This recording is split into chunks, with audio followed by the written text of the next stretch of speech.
The shrill ring of my phone pierced the thick silence of my bedroom. I glanced at the clock, 2:03 a.m. My heart skipped a beat when I saw it was Leila calling. At this hour, a call almost always meant trouble. My chest tightened as I hesitated for a fraction of a second before answering. "Abby, I didn't know who else to call," Leila whispered, her voice trembling so much it sounded fragile through the line. I saw him, your husband, in Miami with another woman." My stomach dropped, my hands instinctively gripping the phone tighter. My mind froze. Miami, another woman. Daniel, my Daniel, the man I had trusted with my heart, with my life, was with someone else. "Are you sure?" I managed to choke out, my voice barely audible. "Yes, I saw him myself, Abby." He was holding her hand. They were intimate, Leila said, voice breaking, words dripping with panic. I felt the room spin, my knees weakened. The world around me blurred as my mind raced, desperately trying to comprehend the gravity of what I had just heard. Every memory of Daniel flashed in front of my eyes, the soft kisses, the quiet laughter, the whispered promises in the middle of the night. Was it all a lie? I needed to see it for myself. I needed proof. My pulse thundered in my ears as I slipped into my robe and tiptoed toward the study, careful not to make a sound. Daniel always left the study door slightly ajar, a small crack revealing his solitary silhouette at the desk. I peeked through the crack, holding my breath. There he was, Daniel, completely absorbed in his work, utterly unaware I was watching. He looked normal. Nothing in his demeanor suggested the betrayal Leila claimed, but the knot in my stomach tightened. Something wasn't right, though I couldn't place it yet. I silently retreated to my bedroom, my mind a chaotic storm of confusion and hurt. Sleep was impossible. Leila's words echoed relentlessly, a cruel echo bouncing off the walls of my mind. My trust, which had felt so unshakable, now trembled like a fragile glass sculpture. By sunrise, I had made a silent decision. I would find out the truth, no matter what it took. I refused to let heartbreak or fear dictate my actions. I needed clarity, evidence, and above all, control over this nightmare that had invaded my life. But first, I had to act normal. Smile, pretend everything was fine. Because beneath the surface, a plan was forming. A careful, deliberate path to uncover the truth and reclaim the power that had been stolen from me, even if unknowingly. I made a promise to myself. I would not confront Daniel blindly. I would watch, listen, and prepare. The storm of betrayal had only just begun, and I had every intention of navigating it on my own terms. As the sunlight streamed through the curtains, warming the room in a soft golden hue, I forced myself to breathe, to steady my trembling hands. The woman I had been trusting, devoted, perhaps too naive, was changing, and the woman I was becoming was alert, calculating, and ready to face whatever truths the world had in store. Tonight had shaken me to my core, but it had also awakened something else, a quiet, burning determination. I would not be a passive victim of deception. I would discover the truth, and when I did, everything would change. Morning came, but sleep had abandoned me entirely. I lay in bed, staring at the ceiling, replaying Leila's words over and over. I saw him with another woman. The image refused to leave my mind, twisting every memory of Daniel into suspicion and doubt. I knew I couldn't confront him blindly, not yet. I needed strategy, patience, and above all, the truth. When Daniel finally appeared in the kitchen, smiling and humming softly as he poured his coffee, I forced a calm, casual expression onto my face. "Morning," I said lightly, masking the storm inside me. "Rough night?" he asked, raising an eyebrow, concerned. His voice was easy, unbothered, a stark contrast to the turmoil in my heart. "Oh, just couldn't sleep," I replied, keeping my tone airy. "The usual." I sipped my tea, careful not to let my trembling hands betray me. I decided that if I was going to uncover the truth, I had to become an observer. Silent, meticulous, and careful. Over the next few days, I started watching him more closely. Every movement, every message, every phone call became a clue. I memorized his schedule, took note of his habits, and listened for subtle shifts in tone or expression. I reached out to Leela, feigning casual interest in the events she had witnessed. "Did you see which hotel they were at?" I asked nonchalantly. She rattled off details I tucked away carefully, like pieces of a puzzle I was slowly assembling. I didn't reveal that I had already peeked into the study at 2 a.m. I couldn't. Not yet. Then came the perfect piece of information. Daniel casually mentioned a business trip to Miami, nonchalantly dropping the detail during breakfast. My pulse quickened. Coincidence or confirmation of what Leela had seen? My mind whirled with possibilities. I forced myself to remain calm, to smile, and to act as if this information was trivial. Inside, I was calculating, forming plans in layers, like a chess player anticipating every move. Every night, I lay awake thinking of the confrontation I could stage. I imagined exposing him, forcing him to meet my gaze and see the hurt he had caused, or might have caused. But I knew I couldn't act on assumption alone. I needed undeniable proof. Amid the fear, heartbreak, and anger, a strange sense of empowerment began to grow. I realized that while Daniel might hold sway over my emotions, he could not control my actions. I could turn this betrayal into something more than just pain. I could make it a lesson, a catalyst, a turning point. I started small, testing the waters.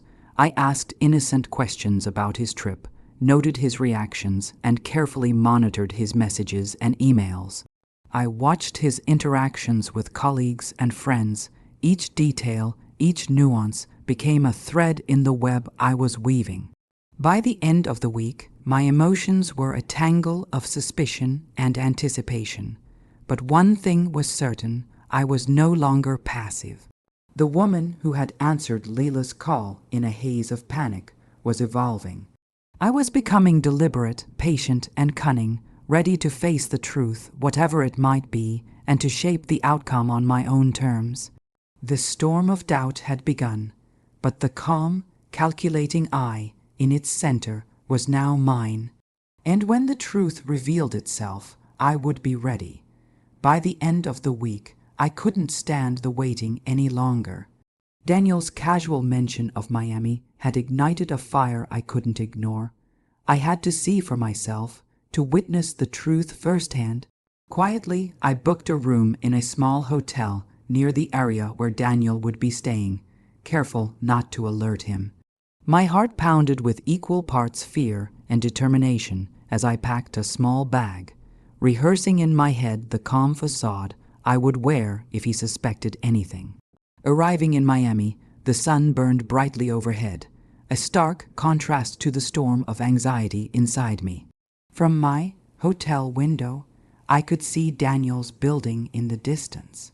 My pulse quickened as I stepped into the street, trying to blend in while my eyes scanned for any sign of him and the mysterious woman Leela had described. Hours passed in silent observation.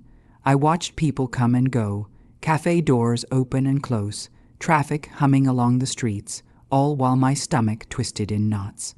And then I saw him, Daniel, in the flesh, walking down the street, not holding hands with a stranger, not laughing intimately, but walking with a woman. My heart raced, but as I focused, a strange relief began to seep through the tension. She wasn't his lover. She was dressed in a professional suit, carrying a portfolio. They were conversing in low voices, occasionally glancing at a tablet. Nothing romantic, nothing illicit. My pulse slowed as clarity washed over me. Leela's frantic call, the visions of betrayal. They had all been based on misunderstanding. My mind reeled with a mix of relief and residual anger.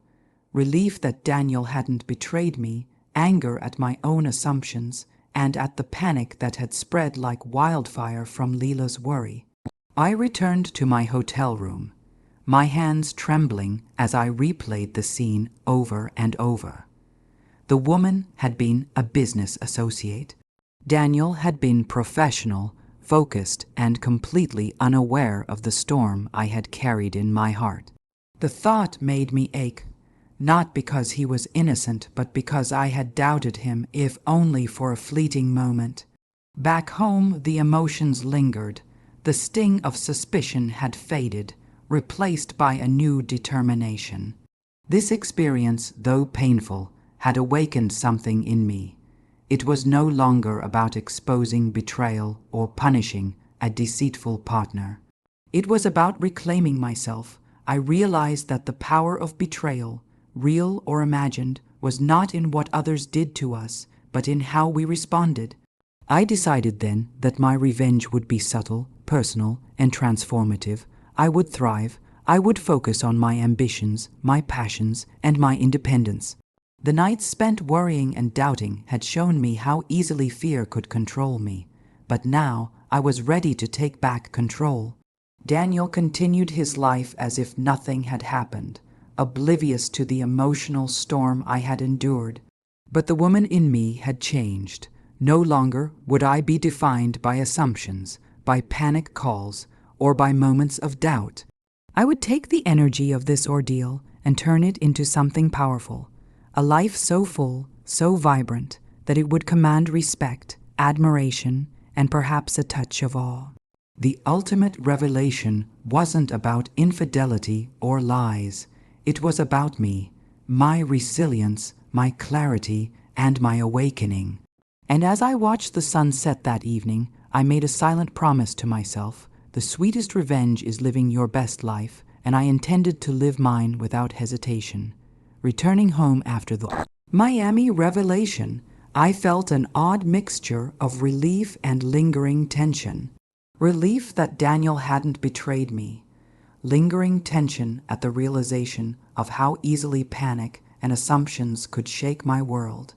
But amid the unease, a spark had been lit, a spark that would become my power, my armor, and my ultimate weapon.